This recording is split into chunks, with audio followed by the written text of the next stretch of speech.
शाम थम जाएगा 7वें चरण का चुनाव प्रचार। अब हर साल 60 स्कूलों को मिलेगा राज्य स्तर पर स्वच्छ विद्यालय पुरस्कार। शराबबंदी और लॉ एंड ऑर्डर को लेकर हुई हाई लेवल मीटिंग। अब इस फॉर्मूले से बिहार के किसानों की आमदनी होगी डबल। न्यूजीलैंड के खिलाफ टेस्ट सीरीज के लिए भारतीय टीम का हुआ ऐलान। तो आइए अब जानते हैं खबरें विस्तार से। पंचायत चुनाव में नए उम्मीदवारों पर मतदाताओं को भरोसा। बिहार में पंचायत चुनाव जारी है। अब तक 5 चरण का मतदान हो चुका है। छठे चरण की मतगणना आज हो रही है। 5 चरण के पंचायत चुनाव के परिणाम के आधार पर 77% सीटों पर नए मुखिया उम्मीदवारों को जीत मिली है, जबकि जिला परिषद की 83% सीटों पर नए उम्मीदवार जीतने में कामयाब हुए हैं। अगर हम प्रदेश में पंचायतों के परिणाम को देखें तो अब तक 3204 पंचायतों के परिणाम घोषित हो चुके हैं, जिसमें से 2479 पंचायतों में नए मुखिया उम्मीदवार जीत दर्ज किए हैं और 725 पुराने मुखिया जीतने में कामयाब हुए हैं। वहीं जिला परिषद की 466 सीटों का परिणाम घोषित हो गया है, जिसमें से 389 नए उम्मीदवार जीतने में कामयाब हुए, तो वहीं 77 पुराने उम्मीदवार जीते हैं।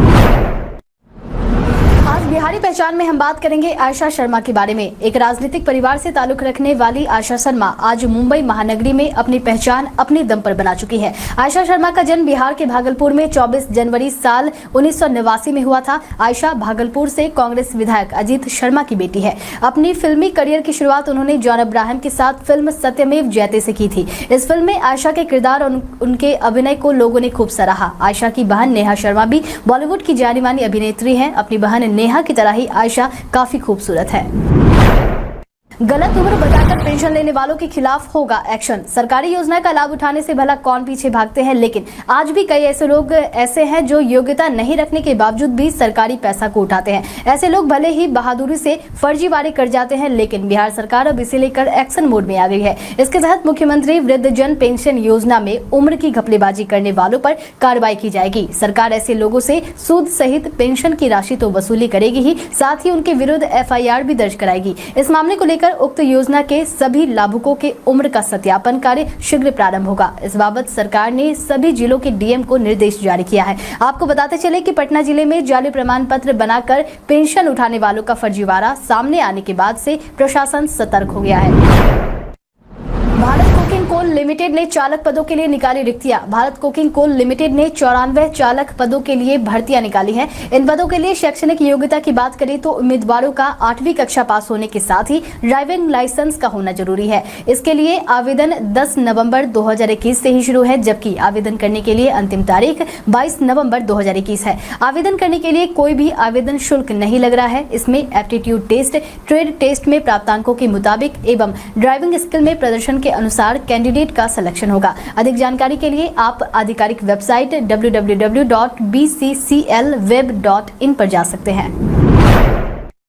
आज शाम थम जाएगा 7वें चरण का चुनाव प्रचार। बिहार में 7वें चरण के लिए चुनाव प्रचार करने का आज आखिरी दिन है। इस चरण में 37 जिलों के 63 प्रखंडों में चुनाव होने हैं, जिनके लिए खड़े हुए प्रत्याशियों के लिए अपनी जोर आजमाइश करने के लिए आज शाम 5 बजे तक का ही समय है, जिसके बाद चुनाव प्रचार का शोर थम जाने वाला है। बताते चले कि इस चरण में 63 प्रखंडों के लिए वोटिंग की प्रक्रिया 15 नवम्बर को होगी, जबकि मतगणना 17 और 18 नवम्बर को हो जाएगा।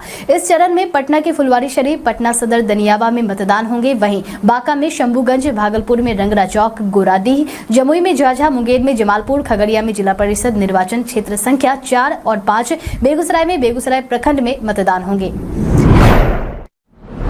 बिहार में 7,342 मरीजों को दी गई आर्थिक सहायता। बिहार में मरीजों की आर्थिक सहायता को लेकर बोलते हुए स्वास्थ्य मंत्री मंगल पांडे ने बताया कि पीड़ित गरीब मरीजों के बेहतर इलाज के लिए बिहार सरकार मुख्यमंत्री चिकित्सा सहायता कोष से आर्थिक सहायता प्रदान कर रही है। इस कोष से 14 असाध्य बीमारियों के इलाज के लिए राशि दी जाती है। उन्होंने कहा कि इस कोष से प्रदेश से बाहर इलाज कराने पर भी सहायता राशि दी जाती है। उन्होंने कहा कि इस योजना के तहत 20 रुपए से लेकर 5 लाख रुपए तक की सहायता दी जाती है। उन्होंने बताया कि वित्तीय वर्ष 2020-21 में 11,180 मरीज लाभान्वित हुए हैं, जिसमें से इस साल अप्रैल से लेकर सितंबर महीने तक में 7,342 मरीजों को इसका लाभ दिया गया है। इसके लिए सरकार की तरफ से 93,63,02,500 रुपए की स्वीकृति प्रदान की गई है।